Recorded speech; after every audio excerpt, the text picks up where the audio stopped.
Boa noite, pessoal. Dando então continuidade ao assunto interação ser humano-animal, a gente hoje vai falar sobre a interação ser humano-animal, especificamente relacionada aos animais de estimação.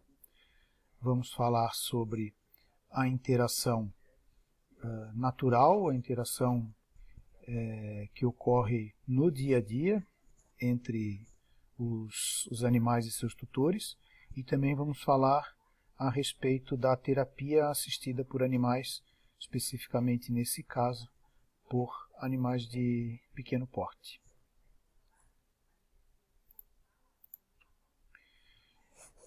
Então, a interação entre os seres humanos e os animais de estimação, ela se tornou mais intensa, mais pronunciada, a partir do processo de industrialização que ocorreu no mundo.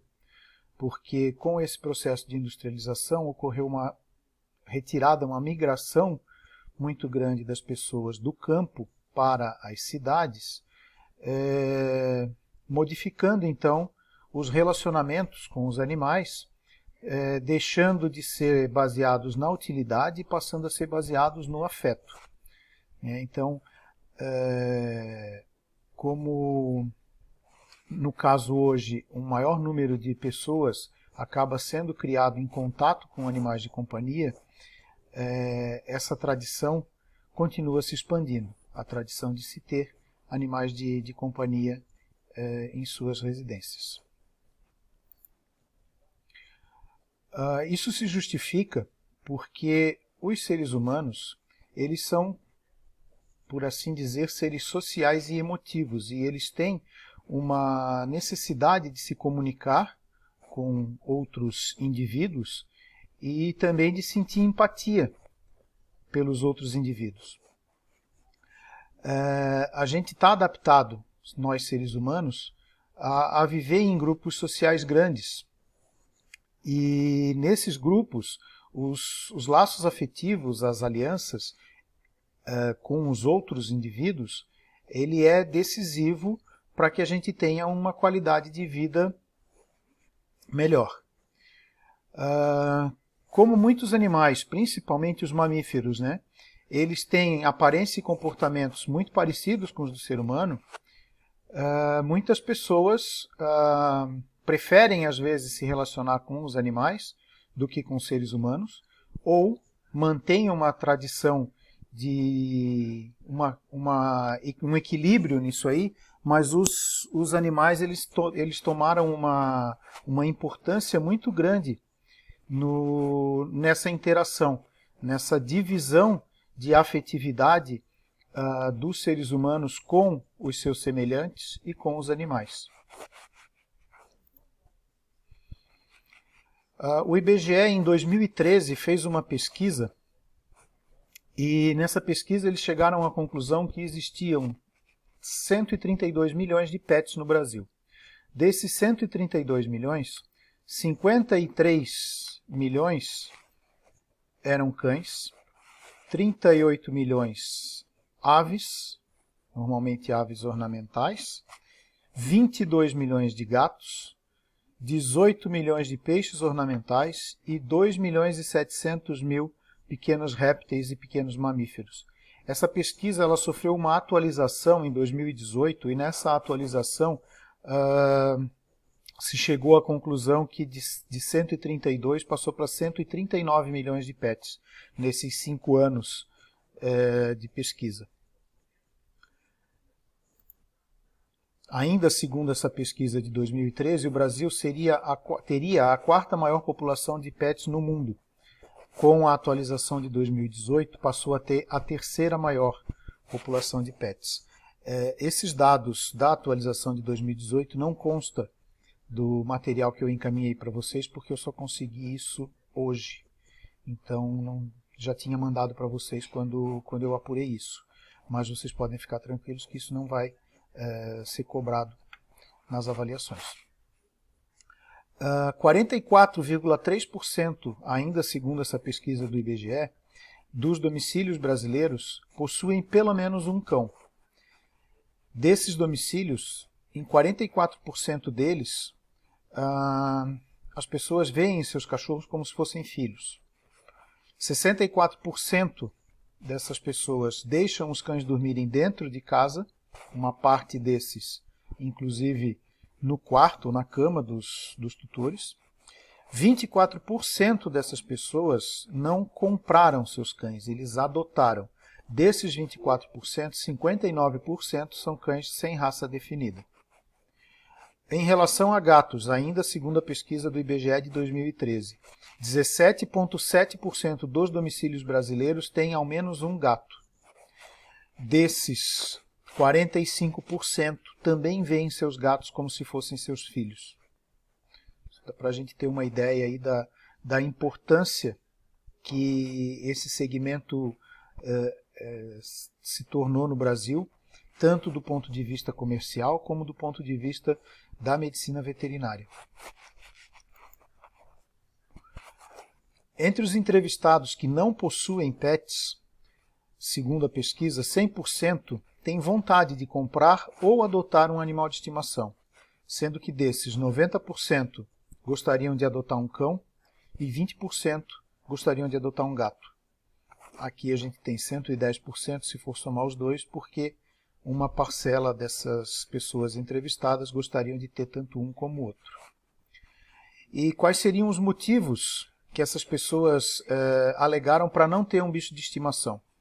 Algumas por não ter alguém em casa para tomar conta desse animal enquanto essas pessoas estão trabalhando, ou seja, para não deixar esses animais sozinhos em casa. Algumas por se tratar de um compromisso por muitos anos, então a pessoa não tem certeza de que vai conseguir cumprir esse compromisso, prefere não assumir. E uma outra parcela dessas pessoas alega que os custos muito altos com os cuidados com esses animais também impede que essas pessoas adotem ou adquiram um animal de estimação. Quais os motivos que as pessoas alegam ter para adquirir um animal de estimação? A gente vai listar aqui e depois a gente vai esmiuçar um pouquinho, explicar um pouquinho cada um desses itens. Tá? O primeiro deles seria para a reconstrução de um ambiente familiar, para satisfazer necessidade de afeto, dificuldade de relacionamento com o ser humano, para favorecer o contato social e ou a recreação, como um substituto de filhos que por várias razões não seriam concebidos, como efeito terapêutico, para proteção e segurança, na promoção de status e também como um instrumento pedagógico.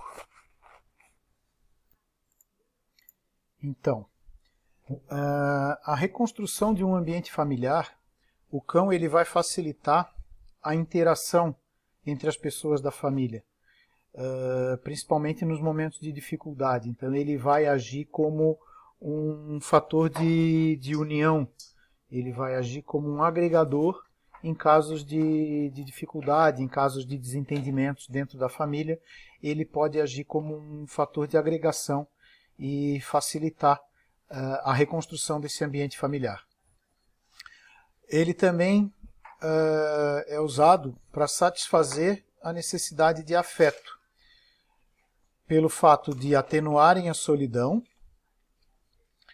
Eles também podem dar oportunidade para alguém que tem dificuldade, para alguém que não tem o que fazer, vamos dizer assim, né?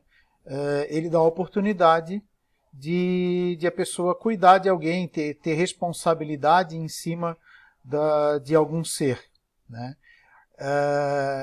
Eles oferecem contato físico e atenção a essas pessoas, né?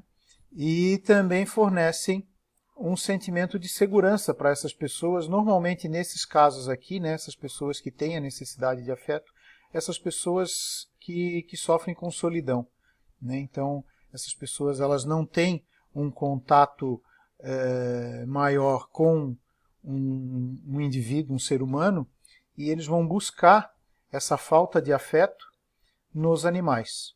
Isso funciona bastante. Quem tem um animalzinho em casa sabe que isso realmente é real. Favorecer contato social e recreação. Tem uma pesquisa, essa pesquisa não é recente, mas foi a única pesquisa que eu encontrei relacionada a esse fato, que diz que 40% das pessoas que conduzem um animal tem pelo menos uma conversa com alguém encontrado ao longo do trajeto, contra apenas 8% do grupo com um bebê e 3% de pessoas desacompanhadas. Então, essa pesquisa determina que as pessoas que estão com um cão na rua, em qualquer lugar, elas têm muito mais probabilidade de ter um contato, de fazer uma interação com uma outra pessoa, do que uma pessoa que está sozinha ou de uma pessoa que está até com um bebê, que em princípio a gente pensaria que seria um fator de atenção e de aproximação, né? Então eles realmente favorecem o contato social, principalmente. Isso a gente vê muito. Essa imagem aqui nos mostra aqui duas senhoras idosas, né? Isso é muito importante na interação, no contato social de idosos, né, que muitas vezes têm um problema de solidão, vivem sozinhos, saem na rua para passear com o seu cão e nesse passeio interagem com outras pessoas, conversam, fazem amizades. Como substituto de filhos, o Bourguignon, em 1994, ele observou que essa função de substituto de filhos, ela pode ocorrer em casais com nenhum filho, aqueles casais que optam por não ter filhos e vão substituir esse carinho, essa capacidade de atenção para um animal, mas isso também acontece em famílias que têm uma, duas, três ou mais crianças. Nesse caso, esse animal ele acaba sendo considerado como o caçula, como a criança mais nova da casa, inclusive tendo tal atenção até dos, entre aspas, irmãos mais velhos.